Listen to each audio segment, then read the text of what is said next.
Hello dear students. आज का हमारा लेक्चर नंबर 4 जिसमें हम डिस्कस करने वाले हैं real depth and apparent depth. Okay, तो लास्ट लेक्चर में हम law of reflection, law of refraction learn कर चुके हैं। तो यहाँ टोटली हम रिफ्रैक्शन का यूज करेंगे। ओके, तो सबसे पहले हम लगा देते हैं टाइटल, फिर शुरू करते हैं अपनी थ्योरी।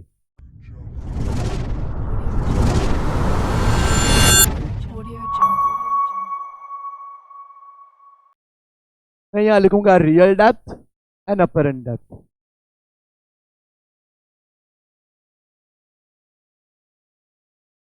फ्रेंड्स, इसको हम वर्चुअल भी बोल सकते हैं। अपेरेंट मतलब वर्चुअल डेप्थ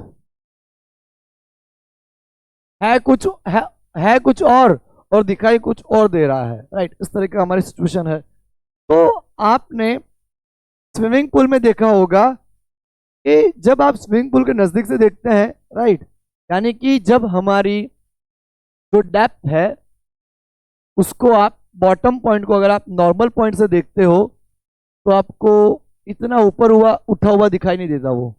राइट, क्योंकि हमने पढ़ा था कि नॉर्मल जो रे है वो रिफ्लेक्ट भी करेगी तो भी उसका एंगल ऑफ इंसिडेंस और एंगल ऑफ रिफ्लेक्शन जीरो ही होगा। राइट, लेकिन जब आप साइड से देखते हो उसको, जब अगर आप उसको साइड से ऑब्जर्व करते हो तब हमें क्या होगा, उसमें चेंज दिखाई देगा। देखो यहाँ पे हम थोड़ा बड़ा डायग्राम बनाने की ट्राई करते हैं।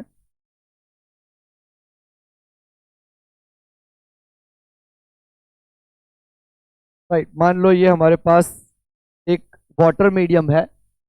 ओके, आप स्विमिंग पूल मान सकते हो। यहाँ पे ये हमारा नॉर्मल है, normal to the water surface. ये हमारा नॉर्मल है। अब बॉटम जो पॉइंट है हमारा, वहां से जो रे निकल रही होगी, यहां से जो रे निकल रही होगी वो यहां तक तो नॉर्मली आ जाएगी, लेकिन फिर यहां से क्या होगा कि रे हमारा डेंसर मीडियम से रेडर मीडियम में ट्रैवल कर रहा है। राइट, यहां से हमारा रे डेंसर से रेडर ट्रैवल कर रहा है। तो हमें पता है कि डेंसर से raider moving away from the normal, तो ये रे पूरा उसका पाथ यहां से चेंज हो जाएगा, इस तरफ जाएगा। राइट, तो मान लो यहां से जो देख रहा है, यहां पे आई है, ऑब्जर्वर है, तो ऑब्जर्वर को ऐसा लग रहा होगा कि ये जो डेप्थ है वो यहां पे कहीं पे है। ये रे को मिला देते हैं, उसको ये डेप्थ यहां कहीं दिख रही होगी, तो मैं यहां पॉइंट दूंगा ओ ऑब्जेक्ट, और ऑब्जेक्ट की इमेज उसे दिखाई देगी यहां पे। ऐसा क्यों हुआ? लाइट की रिफ्रैक्शन प्रॉपर्टी की वजह से। फ्रेंड्स, लाइट की प्रॉपर्टी है उसका रिफ्रैक्शन होता है जब मीडियम चेंज होता है। यहां तक सब कुछ ठीक था, लेकिन जैसे ही रे ने मीडियम बदला, मीडियम चेंज करा, राइट, वो नॉर्मल से अवे चली गई। तो जो ऑब्जर्वर है उसको तो यूं ही लगेगा कि रे यहां से आ रहा है। राइट, उसको ऐसा आभास होगा कि जो रे है वो यहां से कहीं से आ रहा है, इसीलिए उसको हमने यहाँ पे अपेरेंट डेप्थ बोला है, और ये हमारी रियल डेप्थ है। तो यहाँ पे फ्रेंड्स जो रियल डेप्थ है उसको हम डीओ बोल देते हैं, depth of object. Right, object की एक्चुअल डेप्थ, इस टॉपिक को एक्चुअल भी बोला जाता है। ऑब्जेक्ट डेप्थ है, ऑब्जेक्ट की जो डेप्थ है उसको एक्चुअल डेप्थ भी बोला जाता है। राइट, और ये हमारी रहेगी अपेरेंट डेप्थ यानी इमेज, तो इसको हम डी आई बोल देते हैं, डी आई। ओके, तो हमारा जो बॉटम पॉइंट है स्विमिंग पूल का वो कितना ऊपर उठा हुआ दिखेगा? तो D O minus D I यानी एक्स जितना। ये एक्स को हम बोल सकते हैं नॉर्मल शिफ्ट। फ्रेंड्स, जितना आप ऑब्लिकली देखोगे ना उतना ऊपर उठा हुआ दिखेगा, जितना आप ऑब्लिकली देखोगे उतना आपको वो ऊपर उठा हुआ दिखेगा। राइट, तो ये हमारी लाइट की प्रॉपर्टी है कि जो मीडियम चेंज करती है तब उसका रिफ्रैक्शन हो जाता है, उसकी वजह से ऐसा यहाँ पे हो रहा है। ओके, अब हम यहाँ पे आगे बढ़ेंगे। यहाँ पे हमने ऑब्जेक्ट ओ लिया, इमेज ए, यहाँ पे पॉइंट ए ले लेते हैं, इमेज आई सॉरी, यहाँ पे ए पॉइंट, यहाँ पे बी पॉइंट, और ये दोनों हमारे नॉर्मल टू द सरफेस हैं। राइट, यहाँ पे ये हमारा एंगल ऑफ इंसिडेंस रहेगा, अब z एंगल सेम होते तो इसको भी आप एंगल ऑफ इंसिडेंस बोल सकते हो, ये एंगल ऑफ रिफ्लेक्शन रहेगा, राइट। ये भी हमारा एंगल ऑफ रिफ्लेक्शन आप बोल सकते हो। यहां पे बाहर का जो मीडियम है N1, मीडियम 1, उसको हम रेरर मीडियम ले लेते हैं, rarer medium, rarer medium, okay. और उसको आप एयर मीडियम भी बोल सकते हो, एयर मीडियम। ये मीडियम हमारा डेंसर मीडियम है, डेंसर मीडियम, राइट, N2। ये हमारा डेंसर मीडियम है जो कि हमारा N2 है, और वो आप वाटर अभी हमने लिया है यहाँ पे, राइट। तो यहाँ पे हम क्या करते हैं कि बी पॉइंट के ऊपर हम स्नेल लॉ अप्लाई कर देते हैं, है ना फ्रेंड्स। अब देखो यहाँ से रे आया लेकिन अवे फ्रॉम द नॉर्मल चला गया, तो ऑब्जर्वर को यूं लगा कि ये रे यहाँ से आ रहा है, राइट। तो उसको जो ऑब्जेक्ट है उसकी इमेज यहाँ पे दिखाई देगी, है ना। तो ये हमारा नॉर्मल शिफ्ट हो गया एक्स जितना, एक्स हमारा नॉर्मल शिफ्ट है जो हम निकाल सकते हैं। तो पहले हमें यहाँ क्या करना होगा, डी ओ डी आई का N1 N2 के साथ रिलेशन निकालना होगा कि जब भी हमें ऐसा क्वेश्चन आते हैं तो किस तरह से हमें उसको डील करना है। फ्रेंड्स आप कितने भी ऊपर से देखो, हमें एक बहुत ही इंपॉर्टेंट चीज, आप चाहे कितने ऊपर से देखो, कितना तिरछे से देखो, लेकिन हमें यहाँ पे जो भी ऑब्जेक्ट या इमेज एक्चुअल डेप्थ और वर्चुअल डेप्थ जो डिस्टेंस मेजर करने हैं, real depth okay and apparent depth के जो डिस्टेंस मेजर करने हैं वो सरफेस से ही करने हैं। All distances are measured from surface, यहां से ही करने हैं, राइट। तो यहां से ये DO है और यहीं से ये DI है, राइट। हम कहां से देख रहे हैं वो मायने नहीं रखता यहाँ पे, राइट। वो अगर आपको एक्स्ट्रा डिस्टेंस दिया हो और ऐसा क्वेश्चन में पूछ लिया हो कि कहां से आप देख रहे हो, राइट, वहां से टोटल डिस्टेंस, तो फिर आप उस हिसाब से कर सकते हो। बाकी तो आपको क्या करना है कि सरफेस से ही सारे डिस्टेंसेस मेजर करने हैं, ये बात आपको बहुत अच्छे से ध्यान रखनी है। अब हम फ्रेंड्स क्या करते हैं, ये बी पॉइंट पे स्नेल्स लॉ अप्लाई कर लेते हैं और हम यहाँ पे ये जो डिस्टेंस है ए बी उसको y मान लेते हैं, और वो जितना छोटा लोगे उतना आपके लिए काफी इजी रहेगा, क्योंकि यहाँ पे हमें ये दोनों रेज को पैरेक्शियल रे अज्यूम करने हैं। हमें ऐसा अज्यूम करना है कि दोनों रेज यहाँ पे पैरेक्शियल रेज हो, राइट। तो applying Snell's law at B point, यहाँ पे बी पॉइंट के ऊपर हम यहाँ पे स्नेल्स लॉ अप्लाई कर देते हैं। तो अब देखो मैंने आपको बताया था स्नेल्स लॉ में क्या करना है कि जो एंगल उसी के साथ उसका रिफ्रैक्टिव इंडेक्स, तो यहाँ पे N1 के साथ हम ले लेंगे साइन R, है ना, और यहाँ पे N2 के साथ हम ले लेंगे साइन I, N2 के साथ साइन I, इसको हम ले लेते हैं इक्वेशन नंबर 1। अब फ्रेंड्स ये जो हमारा ए बी जो डिस्टेंस है मैंने आपको बोला बहुत ही छोटा होना चाहिए, राइट। तो ओ ए और ए आई ये रे एकदम नजदीक नजदीक होनी चाहिए, पैरेक्शियल रेज, रे ए ओ एंड ए आई जो रे यहां से निकल रही है that should be very close to each other, okay. और पैरेक्शियल रेज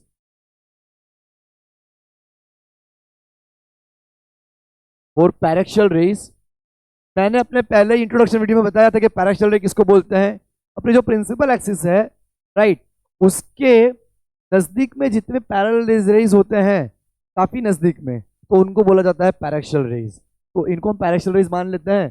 तो पैरेक्शियल रेज के लिए एंगल हमारा काफी छोटा बन जाता है, साइन R को हम यहाँ पे tan R बोल सकते हैं, एंड अप्रोक्सीमेटली हम उसको R भी बोल सकते हैं, एंड साइन I को हम यहाँ पे tan I और अप्रोक्सीमेटली उसको I भी बोल सकते हैं। तो यहाँ पे हमारा क्या होगा, N1R is equal to N2I, इसको हम इक्वेशन नंबर 2 मान लेते हैं, है ना फ्रेंड्स। अब आप देखो कि यहाँ पे हम अप्लाई करते हैं tan R approximately R, opposite side Y, adjacent side DI, तो Y अपॉन DI, तो R हमें मिल गया Y अपॉन DI। ये उसी तरह से अगर हम ट्राइंगल AOB ले लें तो tan I approximately I, opposite side Y, adjacent side DO, Y upon DO, right. तो I हमें मिल गया Y अपन DO। तो अब हम क्या करेंगे, ये I और R की वैल्यू इक्वेशन नंबर 2 में सब्स्टिट्यूट करेंगे। right? Substitute these both values in equation 2. हम इन दोनों वैल्यू को इक्वेशन 2 में रखेंगे, तो n1 r की जगह पे y by D I is equal to n2 i की जगह पे y by D O. y तो कैंसिल, वैसे भी y हमें बहुत ही छोटा लेना है, हो सके उतना, तो हमें ये रिजल्ट परफेक्टली मिलेगा, राइट। तो हमारा यहाँ पे आंसर आया n1 n2 को मैं नीचे ले लेता हूँ, n1 upon n2 is equal to D I upon D O. n1 upon n2 is equal to D I upon D O. अगर हम डायग्राम में देख के उसको लिखें तो n1 हमारा रेरर मीडियम का रिफ्रैक्टिव इंडेक्स है, तो refractive index of rarer medium divide by refractive index of denser medium, right, इस तरह से लेना है। उसके बाद D I, D I, D I हमारा क्या रहेगा, apparent depth divide by object real depth, टीओ, दैट इज रियल डेप्थ। तो फ्रेंड्स ये फॉर्मूला आपको अगर आता हो तो ये सारे क्वेश्चन आपके लिए काफी आसान हो जाएंगे। जब भी रेरर मीडियम हो तो उसके बगल में कौन आएगा, डायरेक्टली प्रोपोर्शनल अपेरेंट डेप्थ और डेंसर मीडियम के real depth, right. Denser medium के साथ अपने रियल डेप्थ आएगी और रेरर मीडियम के साथ अपेरेंट डेप्थ आएगी। इस तरह से रेशियो आपको लेना है, rarer upon denser is equal to apparent upon real depth. तो ये फॉर्मूला हमारे लिए काफी हेल्पफुल रहेगा, ओके। इसका हम यूज भी करने वाले हैं। यहाँ पे अगर हम n1 1 लगा दे, n2 n लगा दे, राइट, तो D I upon D O, तो हमें यहाँ पे डी आई क्या मिलेगा, डी आई की वैल्यू हमें मिली डी ओ अपन एन, डी ओ अपन एन। अब फ्रेंड्स मान लो हम यहाँ पे ये निकालना चाहते हैं कि हमारी जो बॉटम सरफेस है वो कितनी ऊपर उठी हुई दिख रही है, हमारी जो बॉटम सरफेस है वो कितनी ऊपर उठी हुई दिख रही है। तो normal shift x is equal to क्या आएगा यहाँ पे, ये अपना पूरा D O minus D I, D O minus D I. तो फ्रेंड्स डीओ तो हमारा डीओ ही है, लेकिन डी आई हमारा क्या है, डीओ अपन एन आया, डीओ अपन एन। तो x is equal to D O common 1 minus 1 upon N. तो ये जो फॉर्मूला है वो काफी इंपॉर्टेंट फॉर्मूला है फ्रेंड्स। जब अगर हम बाहर से रेरर से डेंसर मीडियम में ऑब्जर्व करते हैं तो ये वाली हमारी नॉर्मल शिफ्ट आएगी, object seen from rarer medium. अब हम यहाँ पे थियोरी करेंगे कि जब डेंसर मीडियम से सीन करती है बॉडी, अगर हम डेंसर मीडियम से सीन कर रहे हैं, राइट, बाहर की किसी बॉडी को, तो हमें किस तरह से दिखेगा, इसको मिटा देते हैं फिर वो वाली थियोरी करते हैं। फ्रेंड्स यहाँ पे हमारी थियोरी है object in a rarer medium as seen by denser medium. तो यहां पे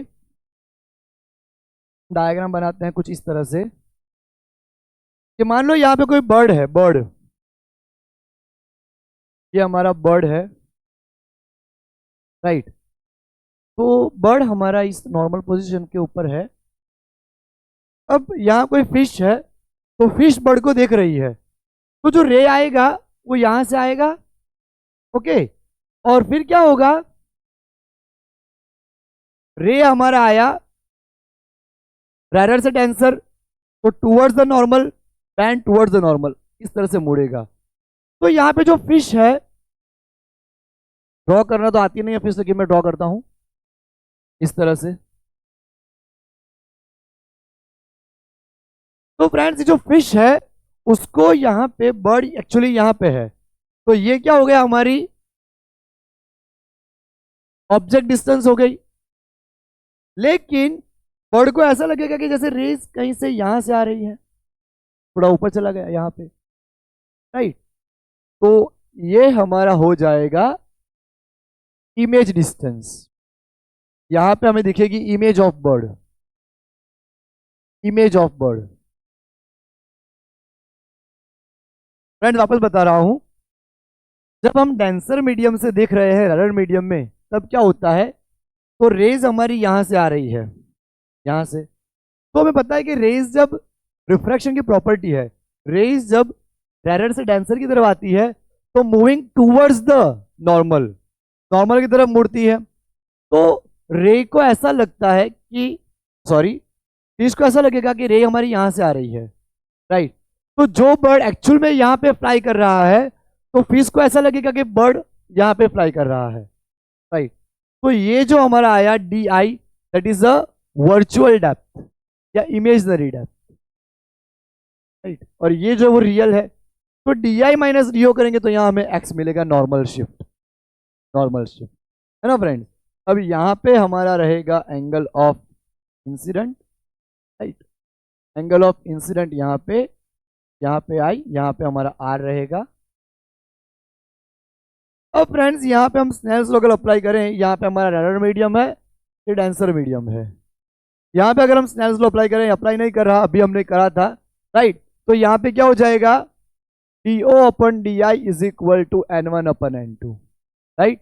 ये अपनी जो ओरिजिनल डेप्थ है divide by virtual depth is equal to N one upon N two हो जाएगा, राइट।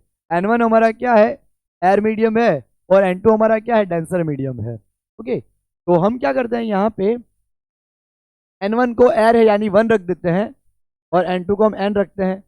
तो यहाँ पे हमारा DI क्या हो जाएगा, NDO, राइट। अब फ्रेंड्स हमें नॉर्मल शिफ्ट फाइंड करनी है। मान लो यहाँ पे कि बर्ड एक्चुअल में कितना ऊपर दिखाई दिया, ऑब्जेक्ट यहाँ पे है यहाँ पे, लेकिन यहाँ वर्चुअल डिस्टेंस ज्यादा दिखाई देगा। पिछले वाले केस में वर्चुअल डिस्टेंस कम दिखाई दे रहा था, यहाँ पे वर्चुअल डिस्टेंस ज्यादा दिखाई देगा। बर्ड है यहाँ पे, दिखाई यहाँ देगा, इतना डिस्टेंस ज्यादा दिखेगा हमें। तो कितना शिफ्ट हुआ डिस्टेंस, तो normal shift upward side that is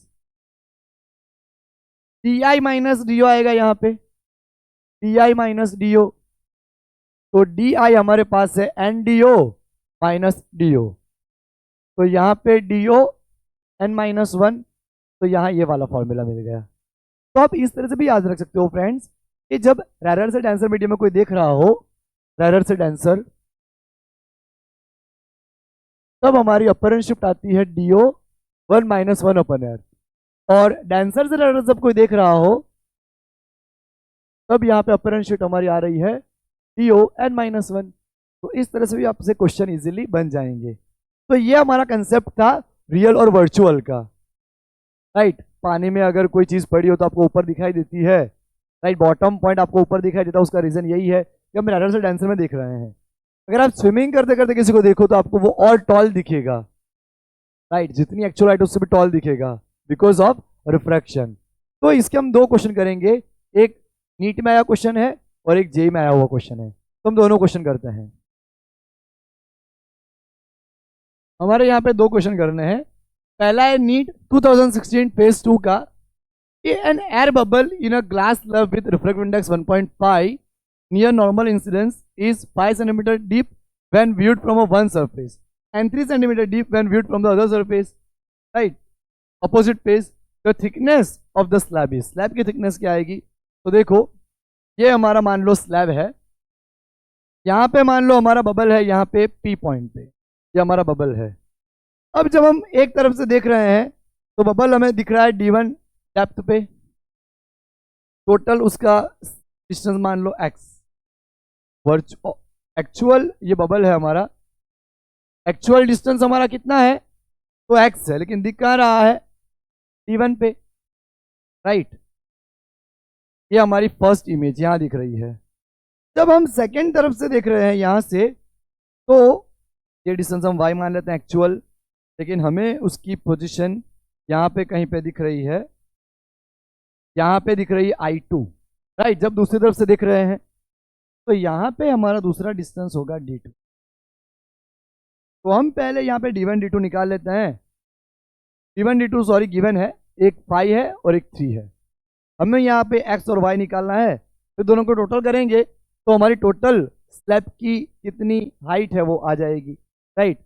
तो पहले हम यहाँ पे करेंगे D1 is equal to actual height upon refractive index, तो x इज इक्वल टू आ जाएगा ND1, उसी तरह से सेकेंड पेज से देखने पे D2 actual height y divide by refractive index, तो y हमारा आ जाएगा n D2। अब फ्रेंड्स हम टोटल हमें यहाँ पे निकालना है thickness of slab, thickness of slab total height x plus Y N D1 plus N D2, n common D1 plus D2, तो n हमारे पास यहाँ पे 1.5 गिवन है, कहाँ गया, ये रहा 1.5, D1 हमारे पास पाई है और D2 3 है, 5 प्लस 3, यहाँ पे 1.5, 5 प्लस 3 8 और 15 8 से हमारा आएगा 120, एक डिजिट मूव करेंगे 12 सेंटीमीटर, तो यहाँ पे हमारी थिकनेस आ जाएगी 12 सेंटीमीटर। तो इस तरह के क्वेश्चन में हमें ये रियल डेप्थ वर्चुअल डेप्थ का कंसेप्ट काम लगता है, उसकी फॉर्मूला। अब फ्रेंड्स ये दूसरा क्वेश्चन फ्रेंड्स हमारा जेई मेन 2023 का है। An ice cube has a bubble inside when viewed from one side of the apparent distance of the bubble is 12 centimetre. जब हम एक तरफ से देखेंगे तो हमें 12 सेंटीमीटर अपरेंट डेप्थ दिख रही है। When viewed from the opposite side, the apparent distance of the bubble is observed at a 4 centimeter. दूसरी तरफ से देखेंगे तो 4 सेंटीमीटर दिख रहा होगा। If the side of the ice cube is 24 centimeter, right? Total हमारा 24 सेंटीमीटर है। तो the refractive index of the ice cube is, तो पहली अपरेंट पोजीशन हमारी 12 सेंटीमीटर है, तो हम मान लेते हैं x divide by n, right. n हमें पता नहीं है, x हमें पता नहीं है, इसको बोल देते हैं इक्वेशन नंबर 1। अब फ्रेंड्स एक हमारा x डिस्टेंस है, तो दूसरा हम कितना मान लेंगे 24 माइनस एक्स, राइट। तो नाउ जब हम अपोजिट साइड से देख रहे हैं तब हमें यहाँ पे ऑब्जर्व कितना हो रहा है 4 सेंटीमीटर, तो 4 इज इक्वल टू, अब दूसरा हमारा आएगा distance 24 minus X upon N, ये हमारा इक्वेशन नंबर 2 हो जाएगा। अब हम यहाँ पे क्या करते हैं, दोनों का रेशियो ले लेते हैं। पहले हमें x निकालना होगा, फिर तो रिफ्रैक्टिव इंडेक्स निकलेगा ना, x की वैल्यू हम यहाँ पुट करेंगे तो n निकल आएगा। तो taking ratio of equation 1 and 2, taking ratio of equation 1 to 2, तो 12 divide by 4 is equal to x by n divide by 24 minus x by n, n से n कट जाएगा, राइट। तो अब हम यहाँ पे सॉल्व करते हैं, 4 3 12, तो 3 is equal to x upon 24 minus X, right. अब इसको मल्टीप्लाई करेंगे, इसको यहाँ पे, तो 24 into 3 72, 72 minus 3x is equal to x, 72 is equal to 4x, x is equal to 72 by 4 यानी 18 आया हमारा, 18 सेंटीमीटर। अब 18 सेंटीमीटर को आप यहाँ रख दो, तो देखो 12 is equal to 18 by n, n हमारा ऊपर जाएगा 18 बाई 12, 4 3 12 और एक काम करते हैं हम 3 4 और 3 6 राइट, 3 बाई 2 आ गया हमारा आंसर 3 बाई 2। तो हमें यहाँ पे रिफ्रैक्टिव इंडेक्स कितना मिलेगा आइस का 3 बाई 2। फ्रेंड्स ये थे हमारे दो क्वेश्चंस जो इसी के बेस्ड थे। अब हम यहाँ पे अपना नेक्स्ट टॉपिक करेंगे क्रिटिकल एंगल वाला, टोटल इंटरनल रिफ्लेक्शन, राइट। तो बहुत ही इंपॉर्टेंट टॉपिक रहने वाला है। तो हम मिलते हैं अपने नेक्स्ट लेक्चर में। Bye everyone.